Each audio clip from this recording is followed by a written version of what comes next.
Today I'm down at White Rock Lake in Dallas. It's beautiful here, but what you can't see is that I spent the last half an hour stuck in a traffic jam, which wasn't relaxing at all. It's very uncharacteristic for Dallas, but here I am. I thought that was topical because today I want to talk about awakenings, those prompts that make you want to change your life.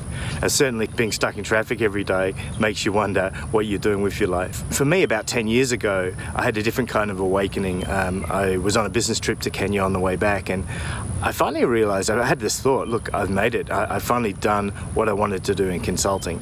So I joined consulting because I wanted to see the world and work with big companies. And finally I realized that I was doing that. I was actually on a trip. I've been traveling around the world for the last couple of years doing exactly that. So I patted myself on the back, and then almost a microsecond later, I thought, what next? And that what next was that kind of awakening to, what other kind of lives are out there, what else is possible. Now for me, that eventually led over a period of time, the next 7 years, via getting married and moving countries, to leaving consulting, writing a book and starting my business, as you guys know. What's your awakening moment? Where is it?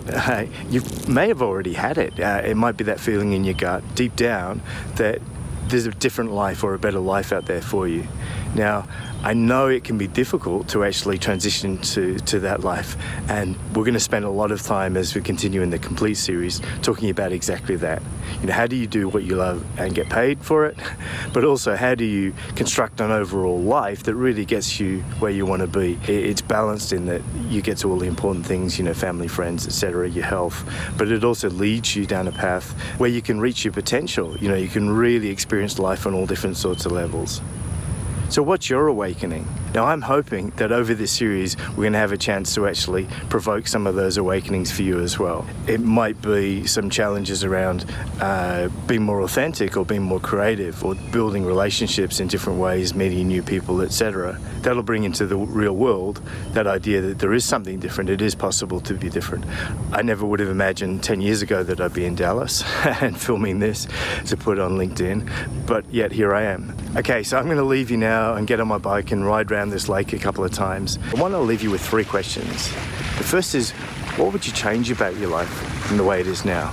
The second is, how do you want your life to be from now on? And the third is, what's one thing that's within your control that you could change right now to bring you closer to the way that you want your life to be in future? What are you going to try?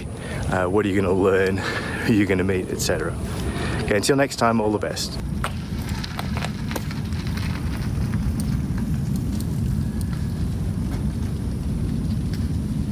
I think I might have found the hole in my exercise routine.